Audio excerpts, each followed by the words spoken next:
Welcome to my budget deck channel where I try to make decks as cheap and playable as possible. So if this is something you'd be interested in, then why not subscribe?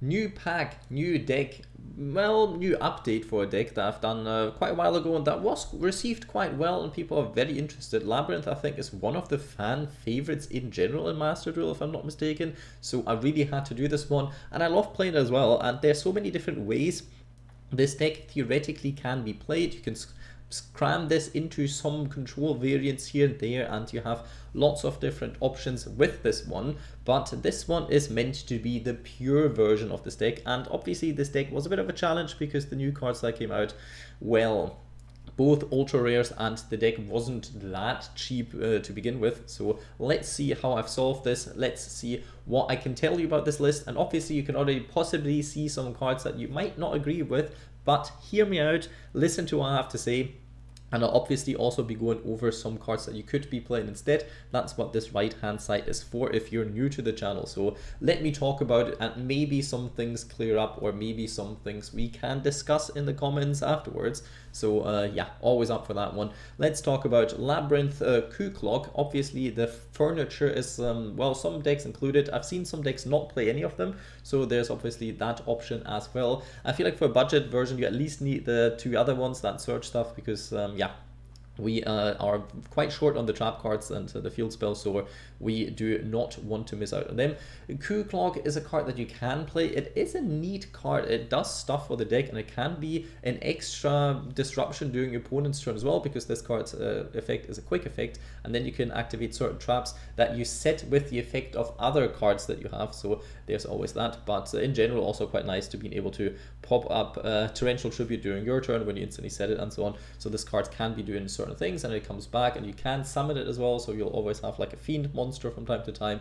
And yeah, gimmicky but can be decent, and I think is fairly played usually in different variants as well, at least at one. We have Labrynth, Stovie, Torbie, the cards that can be used with Sprite potentially. I don't think so, but it is a level 2. That's when my alarm bells are ringing usually.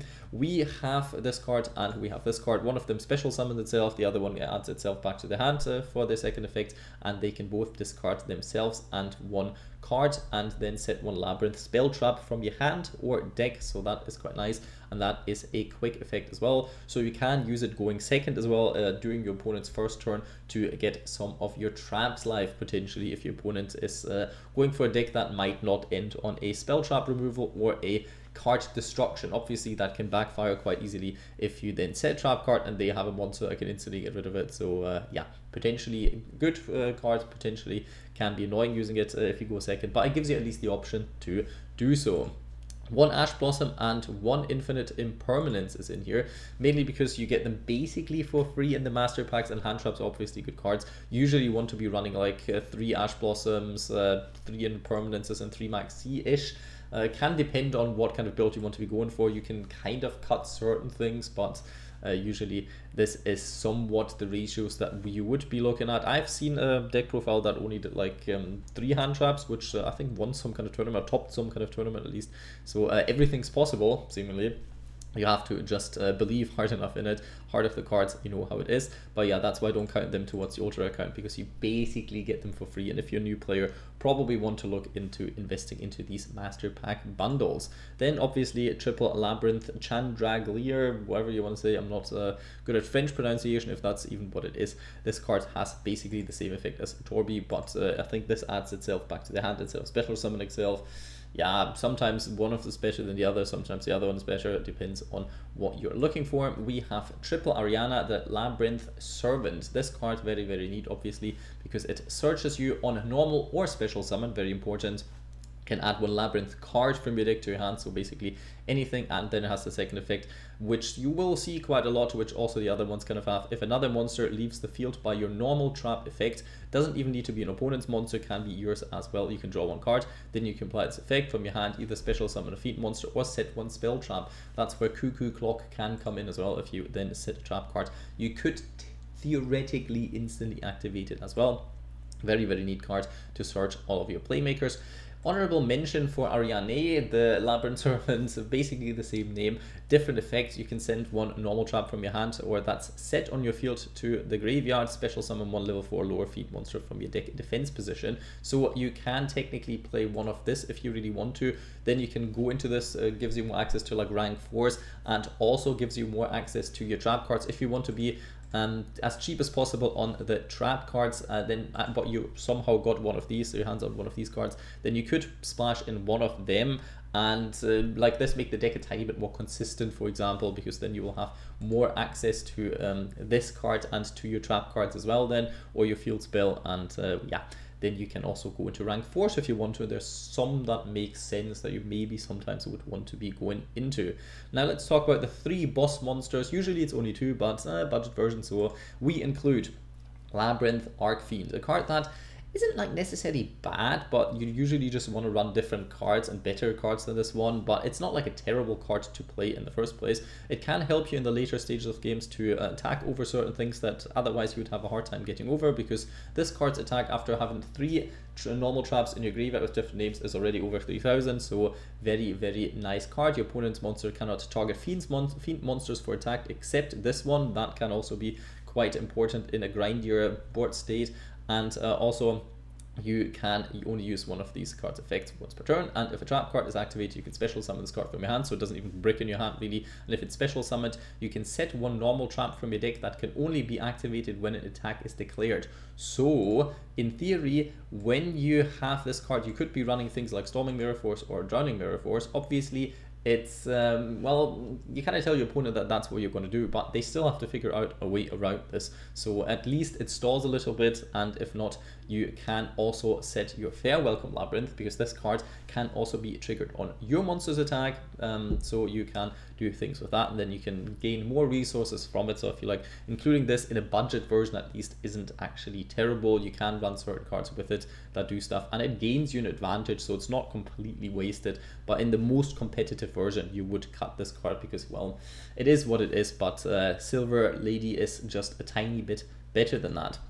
Still running one lovely Labrynth of the Silver Castle. This card can be neat to be summoned out, has quite a lot of good effects, can get you your trap cards back, and can do other kind of things. Also, your opponent cannot activate monster effects in response to the activation of your normal traps, neat effect that you have, and can get rid of cards in your opponent's hand, and so on and so on and so on. This card is very, very interesting. Plus, against Dark World, a little gimmick, you destroy the card in the opponent's hand, you don't discard it, so gets around these kind of effects. And now we have the new card that you usually want to be running at 2. This is what you would take the Archfiend out for. If you have it, then you would want to run this at 2. And this card, very, very strong. While you control a set card, your opponent cannot target this card. Card effects also cannot be destroyed by card effects, so very nice. So they kind of have to deal with it by battle or by very specific means. Sprite cards comes to hand. The Sprite Quick Spell, for example, happened to me once already, annoyingly. And then if a Labrynth card effect or normal trap card was activated this turn, except this once, then you can special summon this card from your hand to defense position. When a normal trap card is activated as a quick effect as well, you can set one normal trap with a different name directly from your deck. Cannot be activated this turn unless Cooclock comes into play. You see, you have lots of different ways of actually setting traps during your opponent's turn, so this is why Cooclock does make sense from time to time. Very, very strong card, and obviously very interesting art style as well. We have triple Pot of Extravagance in here. Obviously it's a trap deck, anti-extra deck really doesn't matter all that much, so yes, this pluses you. This is good. You could also play one Pot of Prosperity, or take out one of the extravagances and play an additional prosperity if you want to, depending on the ratios, because obviously these two conflict, so you don't want to run too many of them. But I think the ratio of 4 would still be somewhat fine if you want to, because Prosperity can still add some extra consistency, especially since you are missing some of the good trap cards. So yeah, consistency is key with that one then. I decided to go for one of the field spells, keeping it as cheap as possible. You can run 2 if you want to, because this card can be quite nice. I've also seen people not run any, and it does make sense, because you can play lots of power cards, and especially in formats that aren't Master Duel, where you have more access to floodgates, they might as well be better than the field spell, because the field spell needs you to do certain extra steps. Can be in a longer stage very, very nice, but it also isn't instantly good a lot of the time, so I understand why some people would cut this completely because it didn't work out for them. and they have better options, but I feel like one of them is fine because it helps you recycle your monsters, and that is already a very neat effect. Plus you can pop cards on the field, any cards, not just monsters, so that is also a neat removal. Talking about recycling cards, Labrynth Set-Up is still in here. I know lots of people don't like this card, but hear me out, in a budget version this card actually makes sense because you don't have access to triple Big Welcome Labrynth, and this card can get banished cards back as well. So what you can do with this one, obviously you don't want to have this in your starting hand most of the time because yeah, you need it for the grind game, but then you can get your Big Welcome Labrynths back, and then you can set 2 trap cards from your well, from your deck to the field potentially. So I feel like this card can plus you incredibly and reset your deck a little bit. In certain games this is very important, but obviously some games don't even need to get to that point, so it's a bit of a trade-off, but actually helps you getting certain cards back because this card has a decent graveyard effect and you want to be able to use this as much as possible. So this can get this back to the deck, and with the whole Torbie and Chandraglier you can easily-ish access all of these cards from your deck again. So I would say one setup makes a lot of sense in a budget variant, not so much in a different variant, but in a budget variant this card still makes some sense. So I definitely run it, try it out. If you really don't like it, you can still cut it afterwards. It's a normal rare. Crafting this one isn't gonna ruin your financial future. 2 Ring of Destruction, a card that I don't really like that much because you can only use it during your opponent's turn, so it doesn't work with Cooclock during your turn, so a bit annoying. And obviously you can only use it if the life points still work out the way that Ring of Destruction wants them to work out. So yeah, not the best cards you would want to replace this with. Some of the options I'll be talking about in a second here. Torrential Tribute, not as good as in Trap Trick, for example, because your monsters aren't really protected from this, but it doesn't really matter if you have the field spell up, and this card can function as like a, well, not finisher, but as a let's drag this tool out as long as possible move, and that is very, very important in this specific deck as well. You can obviously replace it with things like Evenly Matched, does somewhat the same thing. And yeah, it is 2 different cards, but this one's obviously cheaper and this one has a very, very strong impact, but you don't always want to use it. It's more of a last resort kind of thing once all of the other traps kind of failed, or once you didn't get to establish a board state anyway, that it doesn't really matter that much. But a lot of the time when you have certain monsters on board, considering you lack some of the trap cards, you don't always want to fire it, so it has a downside in comparison to some other decks where it really doesn't. We have triple compulse in here because it gets rid of a monster from the field, so that's good, triggers lots of the Labrynth card effects, and it's a rare card, so decent choice in here. Obviously it targets, and that's a bit of a dilemma with this deck in general. Your removal either targets or destroys. You don't have that much or any stuff really that can get rid of certain other cards that cannot be destroyed by a card effect or targeted, so you have to find different ways for that one. Triple Lost Wind, because this card is very neat, especially because you will have to discard certain things. This one doesn't help with the effect of getting rid of monsters on board, but that's still fine because in a grind game you can keep setting this from a graveyard even without the other effects, and if this card is discarded for the cost of these 2, it's not as tragic as with some of the other ones, but it's obviously a card that you could also replace by certain other ones. For example, if you want to be playing triple Infinite Impermanence, it's fine if you cut some of this for it as well. Now, Ballista Squad is in here, and I did this in the last deck profile as well. This card works fairly decent because it does trigger the effects of some of the cards. You have to get rid of one of your monsters, which usually doesn't matter too much, but this card is mainly in here as a placeholder because, like you already saw, you can search out nearly any kind of normal trap from your deck with multiple different effects. Like this one does, this one does. There's so many effects that can do this. This one also does, so there's that. And cards that you should be running or could be running, obviously, let's talk about them. We have Eradicator Epidemic Virus, a card that is not too hard to pull off in this deck and can be devastating for certain other decks. Dimensional Barrier, a card that stops certain decks just from functioning for a turn. Who wouldn't want that, especially if it's at easy access? We have Ice Dragon's Prison, a card that can get rid of certain cards without well, targeting them or without destroying them, so that's quite nice. We have Archfiend's Ghastly Glitch, a card that's also somewhat decent because it gets some combo pieces of yours into the graveyard while targeting one card on the field and destroying it. Then we have Terrors of the Overroot, of course, another card that can get rid of your opponent's stuff, so decent card as well. And one card honorable mention was in the new pack, Symbiote Archfiends. This card can be devastating against certain decks. It works against, like, if I understand this correctly, because neither player can special summon monsters with the same card types they already control. So if they play Branded, you activate this once they activated Branded Fusion, and they already have one of the fusion monsters out, they shouldn't be able to go into the second one.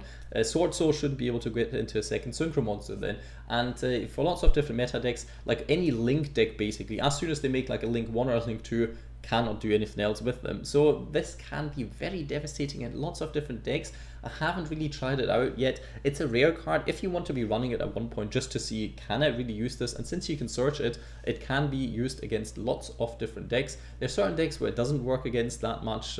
Plunder Patrol, for example, doesn't do all that much against it. And any control deck like Labrynth, which you will be seeing a lot on the ladder anyway, this won't be too good either. So maybe more of a meta call than actually include, but kind of the same for Dimensional Barrier. Just this card is better than some of the other ones because it at least stops your opponent from doing something if they use an extra deck, while this one has to be a tiny bit more specific than that, but it kind of serves the same function as a budget version, a budget alternative at least. We have one Jelly Cannon in here, mainly because of the fact that it also triggers when a monster declares an attack, so it doesn't have to be attacked. You could be the aggressor in that scenario as well. And we can set it with Archfiend, so if we already drew into this one, that's still fine. And this card shuffles, so it could be a different removal, still targets those, so it's a bit annoying. We could also run like double Farewelcome Labrynth, so we have the option of getting into other sharp cards. Just felt like this could be decent removal from time to time, and I wanted to mention it. We have Punishment in here because the extra deck doesn't really matter, and we don't summon from it all that much, and it is a removal, and it can send more removal to the graveyard. You can also send Intis, of course, because this card is most iconic duo with the Dogmatika Punishment, of course, for obvious reasons. One Welcome Labrynth, usually want to be playing this card at 2 or probably even at 3, but obviously we have to make concessions to this deck. We have to make concessions to the budget, so we run this one at 1 because this one can reset itself and you can search it. So if any card would be making sense to run at 1 out of 2 of them, then it would be this one. Then we run one Farewelcome Labrynth, mainly because of Archfiend, but in general this card isn't terrible, it's decent, but you can obviously cut that for better stuff. And we have 2 Big Welcome Labrynth, also a card that you want to be running at 3, but I'll try to keep it as cheap as possible, and I think 2 you just get away with. 1 isn't quite enough. Well, I feel like you need at least 3 of those ratio wise. You probably want to have 5 to 6, but yeah, it is what it is. Let's keep it as cheap as possible because this card's effect is absolute bonkers. It can gain you access to this card very, very easily, and the graveyard effect also, if you then control this card, you can bounce an opponent's monster, you can bounce your monster as well, which then triggers some of the Labrynth effects, and so on and so on and so on. Very, very, very decent card that you definitely want to max out if you can. And another card that I haven't mentioned earlier because kind of on the overside, this card, Solemn Judgment, you also get in the Master Pack bundles. Most people might not have it, so I was on the fence, should I include this as an ultra or not? You don't have to run it, but obviously you're playing a back row focused deck, and if your opponent has stuff like Harpy's Feather Duster, then you can be incredibly screwed, and this card kind of stops it. So having a Spell Trap Negate at your disposal might not be the worst of all options. Honorable mentions here are Absolute King Backjack. You used to play this card a lot more, but nowadays it's not as important anymore. If you would play Ghastly Glitch, then this card is still quite nice, but other than that, doesn't need to be run anymore. And since it's a super rare, I feel like this card could have been a rare or normal card, but it is not. You don't really have to run it. You could run a Lord of the Heavenly Prison. It's okay, it's decent. You could run more hand traps like Nibiru, for example. You could run stuff like Fiend Griefing if you want to get rid of graveyard cards, and it sends one Fiend monster for every deck to the graveyard as well, so that can be somewhat helpful. A card that I wanted to toy with is Soul Demolition, but you lose too much resources with this one, so I didn't really want to include that all. And obviously any kind of Floodgate works wonders for this deck because it does for most control decks. No big surprise here. Then for the extra deck we have the Fossil Machine Skull Wagon. You can technically run the other Fossil Warrior cards that pops a monster on board or card on board, I'm not 100% sure, but that one is a super rare if I'm not mistaken, or an ultra rare even, so I didn't want to include that in here. This card can pop a low attack point monster if it sends to the graveyard by punishment, and can also pop a spell trap then from your graveyard if you banish this from your graveyard, so quite nice. The rest is just high attack point monster cards, some link shenanigans. You can basically put into this extra whatever you want. Dispatchparazzi is a card that I find hilarious in here. It's first of all a fiend monster, very important for some of your cards at least, and also this card can stall you a little bit, and yeah, gains your life points and whatnot. It doesn't come up all that much, but it can. It's somewhat decent. It's a link to. It's quite funny if you go into it with like these two, for example, or like this one as well. Then this can help you for the future turn if you want to link them off because you want to trigger the effect again, and so on and so on and so on. That is all possible. Power code talker if you ever have to get over something. But like I said, you can play basically anything. Things like IP Masquerena plus some other shenanigans is also absolutely fine. Let's go to the rating section, shall we? Let's talk about power level. Let's talk about strength of this specific list. And I have to say, it is somewhat kind of similar to the whole trap trick thing, because yes, this deck can be incredibly powerful, very, very strong, but it also has some hands that don't really do all that much, and you do lose to things like Lightning Storm, Harpy's Feather Duster. So I would say a very, very, very high 3 out of 5. If you add more of the ultra rare trap cards, I would be inclined to say like, oh yeah, that's definitely 4 out of 5, even without like any of the good other traps. But if you got to stock up on that ratio a little bit, then probably a 4 out of 5. But like this, I would say very high 3 out of 5. It has obvious strengths, but also has obvious weaknesses that you kind of have to be dealing with.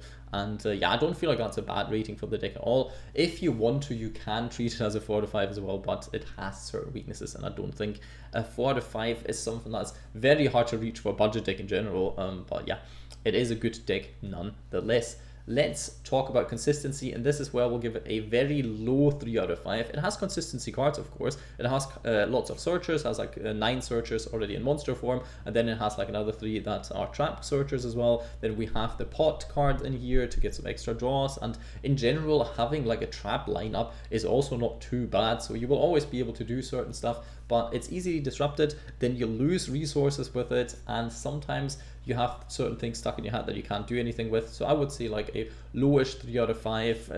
It's okay, like could be an average 3 out of 5. It is consistent-ish in what it tries to do, but it doesn't always work out in that kind of sense. So I would say there's decks that do it a little bit better, and then there's decks that are absolutely awful, like Monarchs, for example.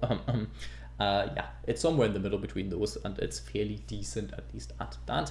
When we're talking about budget value, I will give this a low 4 out of 5, and that has a simple reason that you can splash this into a lot of control decks. I have made a Plunder Patrol Labrynth deck on my channel, so if you want to check that out, it's not updated yet, not with the new stuff, but that's easily done in the end as well. I found that hilarious. And you can obviously splash them in lots of different Fiend decks, lots of different control decks. There's a lot of different variants that you can do with this. And yes, the ultra rare side is quite expensive, but the super rares are fairly decent. You get a triple Pot of Extravagance, which is good for like nearly any deck that doesn't use the extra deck, and so on. You can see, I feel like the 4 is 100% justified with this one.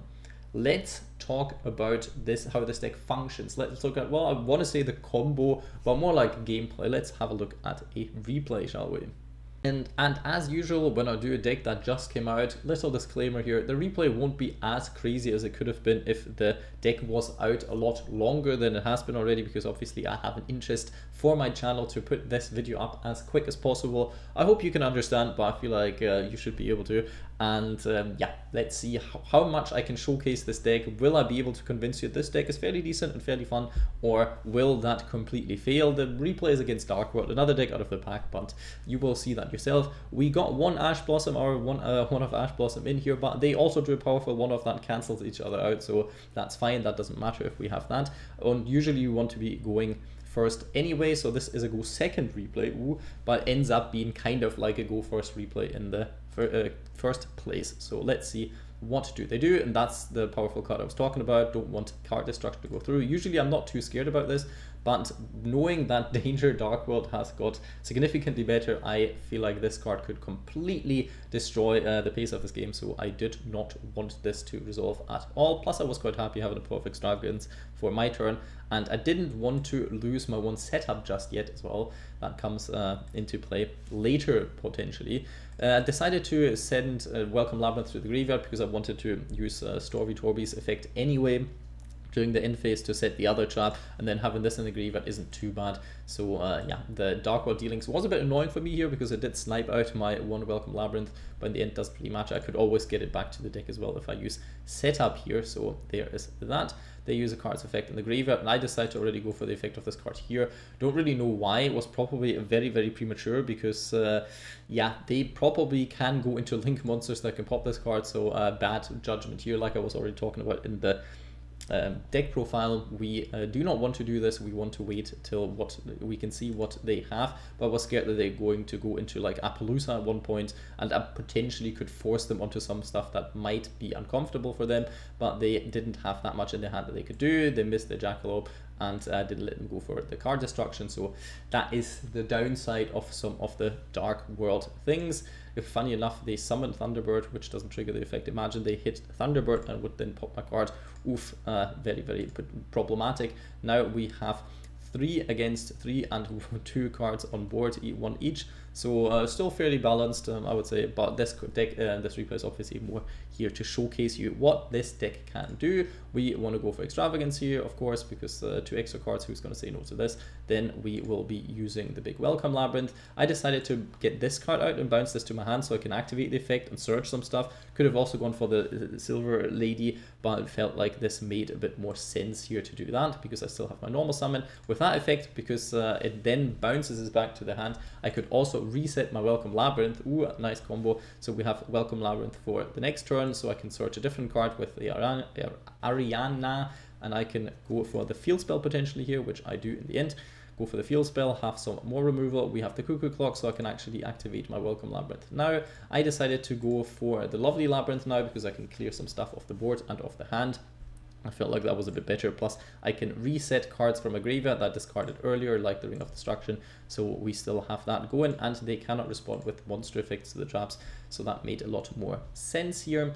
Getting rid of 1 card in the hand, that, well, doesn't trigger from that. And now I can recycle both of these cards and set 2 more traps. So even in the first turn, well, first turn for me, this card still did something. Was kind of lucky that we were playing against Dark World that discard stuff, but could have still done it for 1 here and then just set 1 trap card from the deck and recycle. So getting to set Punishment and Lost Wind, so we are very set for whatever their turn is. I decided to keep cards in my hand here. First of all, using Torbie, so I have the Big Welcome Labrynth for the next turn, getting the clock back like this, and then decided to keep Punishment because with this one I could send it to the opponent's turn anyway. In case they draw into a Feather Duster or whatnot, then I could potentially still do something, but then I realized if they Feather Dusted and I chain things to it, and then well, the effect of this card then triggers last, I think I would be able to set it without it being destroyed, but I didn't want to chance it anyway. But potentially, let me know in the comments if you know how that chain would have worked. I think that should have been fine because that one would have triggered afterwards, and then I could have set it and activated with Cuckoo Clock, so we wouldn't have lost everything. So potentially what I thought was right, but now I kind of start questioning it. We have lots of combos here now because we have Lady Labrynth, just gave it back to our hand by activating the trap. Now getting this card on board, we getting Torbie back because we got rid of some monsters on the board. Getting the draw in, now I can set this card. I felt like they would have already Harpy Feather Dustered or Lightning Stormed if they had one, and their only card that is left in their hand was a Kaiju, and at this point there's not all that much they can do, especially not on 3,500 life points, which is quite nice. If you have like a Ring of Destruction, you can get them down a tiny bit and finishing the duel here. So you can see this deck is fairly decent at building up a board. If you get the right cards, if you have access to your trap cards, then the deck can be quite explosive and can be quite grindy if your opponent doesn't find a way to deal with your field spell and your trap cards. Obviously can be problematic setting this up because if you don't run 6 of these traps, you will have a harder time getting into the whole cycle that can drive your opponent mad. Yeah, it is what it is. Budget decks obviously be budgeting, so we have to make certain concessions here and there, but I feel like the deck is still fairly competent and you can definitely enjoy it up to the rank of like mid-platinum potentially, and then you might want to add some hand traps, and then you can potentially even make it into diamond without investing too much money into this deck. At this point you probably should be getting additional ones of the ultra rare traps, but other than that, even without the crazy powerful other traps that you could be running, all super rares and ultra rares, you should still make it up fairly high with the additional hand traps and with 6 of the searchers. Hope you enjoyed the deck profile. Leave a like, comment, subscribe, but most importantly, I hope you have a nice day, and I hope you have a nice time trying out all the new cards from the new pack.